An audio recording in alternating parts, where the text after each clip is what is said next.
customer আছিলে 3জন থাকোঁতে মই বেলেগ কাষ্টমাৰক দেখাই আছিলোঁ দেখাই থাকোঁতে মাইকী মানুহ 3জন আহিলে অহাৰ পিছত মই আকৌ বেলেগ আমাৰ আৰু এখন দোকান আছে তাতে গৈছিলোঁ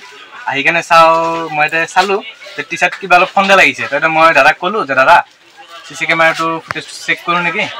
পিছত চালোঁ চেক কৰাৰ পিছত গম পালোঁ যে আমাৰ এটা বান্ডিল নাহিছে মাইকী মানুহ গেং ওলাইছে 3জন আহিছে আমি CC কেমেৰা চেক কৰিলোঁ পিছত লগালগ সন্দেহ হ'ল দাদাই মই চেক কৰিলোঁ কৰাৰ পিছত তেনেকৈ ধৰা পৰিল ৰাস্তাত যে ধৰিলোঁ পিছত আমি বিচাৰিলোঁ বহুত টাইম আমাৰ এইখিনি টাউনত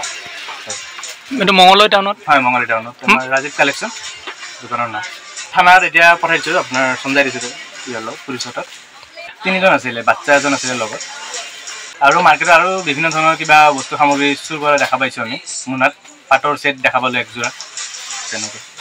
আৰু কি পাইছা আৰু বিভিন্ন বস্তু আছে আপোনাৰ নাই আমি আৰু নাপালোঁ যোনটো মাইকীয়ে আপোনাৰ লৈছিলে মাইকী মানুহজনীয়ে সেইজনৰ তাত নাই বেলেগ আৰু 2জন আহিছিলোঁ সিহঁতৰ তাত দি পঠাইছে বস্তুখিনি আমি ঘূৰাই নাপালোঁ এতিয়ালৈকে